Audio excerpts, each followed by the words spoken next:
here's something nobody tells you when a chapter of your life comes to a close. And for me, that was competing in athletics. From an athletic standpoint, you think it's going to be losing the team, losing the structure, losing the main goal that you're going after, and whatever it may be. But I think the hardest part is coming to terms and building a new identity. Like if you're an athlete, you can be top in the country, competing with the best, just having insane success. If you're a founder, you could have built a company. Next thing you know, it goes bankrupt. Now you're on to the next thing. You could have a career pivot, whatever it may be. There's just going to be a ton of change and you have to be okay with the shift. So I'm a former athlete. I was a two-time All-American. I was breaking school records. I was top 3 in the country, indoor and track field at my best. I was improving outdoors. Thought it was going to be my thing for a long, long time. And ultimately, career-altering injury hit me, pulled me out. But in the meantime, I was building a personal brand and I grew a following to 125,000 and went into strategy consulting, started to learn, the different industries, things that was out there. And then last summer I said, you know what? I'm going to start my own business. I watched my dad do it growing up, had no clue and still have no clue what I'm doing, but I am growing and progressing, which is the most important thing. So I wanted to make this video to, share some lessons with what I've learned in 1, building my personal brand, and 2, transitioning from athletics to business, what I'm doing now, and 3, share the biggest lessons that I've taken from athletics and then also from the failures in getting started. So if that sounds like you, or if you're just somebody who's looking to build a personal brand or just improve, stick around. Let's learn. All right. So I'll be honest, the YouTube stuff is still new to me. But first section I wanted to talk about was building the personal brand. And what better place to do it in this little co-working space right here? Unbelievable view. It's cheap too. I'm not rich, promise. So the first part is personal brand. So when I was an athlete and I was competing, all I wanted to do was just document what I was learning, where I was going, what I was doing, and just trying to put out content that somebody out there could connect with. And it did insane things for me. I actually got my first job out of college because of social media. I got a random role at a startup at one point because of social media. I got flown out to meets because of my following on social media. I got sponsors being, at that time I came back from an injury and I wasn't the best in the country, but I was still able to get flown out to meets and get sponsors, all because I built this personal brand. So in this portion, I kind of want to just share what helped me and why I did it. Because 1, I was very passionate about what I was doing. I was passionate about competing, improving, sharing the journey, because anybody could take something from what I was doing. It was a win. And this is what I tell people now when we make content for brands and for founders and executives. I tell them, just share what you've learned. Put out there the different learnings you've had in business with different clients, so client success stories, whatever it is. And you're going to build a fan base that's loyal. And for me, I still have athletes that reach out and ask questions about competition, about coming back from an injury, whatever it may be. And it's a powerful thing. It's a very, very powerful thing. And the second piece that's most important is this brand goes with you. Like when you're an athlete, you have a built-in brand at whatever team or whatever college, you're competing at. And you might as well use that to build your own personal brand, because people are going to be drawn to you. If you get pretty good at building that content skill, or you bring on an agency or whatever it may be, that brand is going to follow you. And this is what I tell people who are running a business, who are an executive, whatever it may be. If you're telling your story and you're sharing, that brand's going to follow you no matter what you're doing. So people are going to look back and say, oh, I remember John when he was running so-and-so business. He absolutely crushed it for us. Oh, now he's doing this. Oh, great. I want to buy from him. I want to support him. Oh, Jake, yeah, I remember when he was competing for Alabama, Virginia Tech, and now he's doing what? Oh, great. Yeah, let's have a conversation. So for any athlete or somebody who's in a position that maybe they're going to transition, don't shy away from it. The personal brand is just such a big deal in today's world. So that's the first learning when I was coming through the transition from athletics to now. Now, the transition. Now, if anybody's in a transition, I'm sure they can feel it. It's this loss of identity, this weird feeling that you're kind of losing a piece of yourself. And for me, that kind of came by force with a career-altering injury. I took one false step in the long jump, and next thing you know, I got 4 fractures, ruptured ligaments, dislocated tendons. You name it, I got it. So I was laid up in my parents' living room. They're doing my laundry, they're cooking my meals, and I'm kind of sitting there thinking, I don't know if I'm ever going to be able to compete again at the level I wish. So I think it's going to be time we start to, take a step back. What are we going to do? So it was at that point I started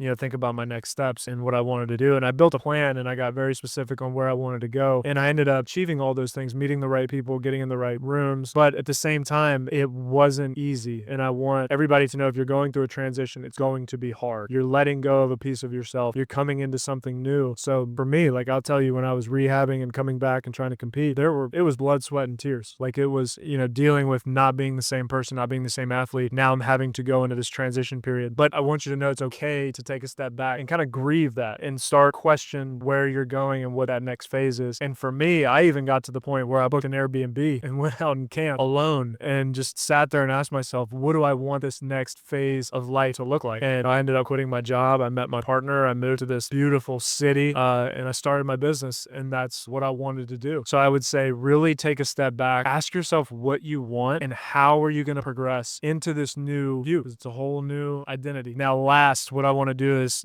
talk about my learnings. So you take a lot with you from athletics. You take the discipline, building structure, being able to perform when the lights come on. Because, if you're on scholarship or you're a pro, you're getting salaried, you're having somebody standing over you saying you better perform. And then there's all the little things that go into it. Like if you're an athlete and you're very serious about your sport, you're going to sleep 9-10 hours a night. You're going to study film. You're going to eat the best food, not drink, not go out, not do drugs. Always studying film, seeing your trainers in the training room, doing your rehab, asking your coach questions, trying to learn. You're doing everything and you become obsessed. You get very, very obsessive. So for me, all those have translated into what I'm doing now, which is great. It's a fantastic thing. But if you're an athlete or you're somebody coming from a different world into a new world, I want to warn you, you don't know a lot of things. And this is what I am trying to constantly remind myself is I'm not even close to knowing a quarter of what I need to know to run my business. And you have to lead with curiosity. And this is where I've failed a ton when I've started. And it's continuing to improve. But when you're an athlete, you kind of know where you have to go. You know what you need to do. You know you shouldn't drink. You know you should sleep. You know you should study film because all of that's going to lead to a championship record, whatever it may be. When you're out in the world, you don't know so much. And that is an uncomfortable fact that I'm getting more comfortable with and I'm trying to improve upon. And then also you have to have empathy. So for me, when I was an athlete, if somebody wasn't doing exactly what I was doing and they weren't getting the results, I was kind of an asshole. I would,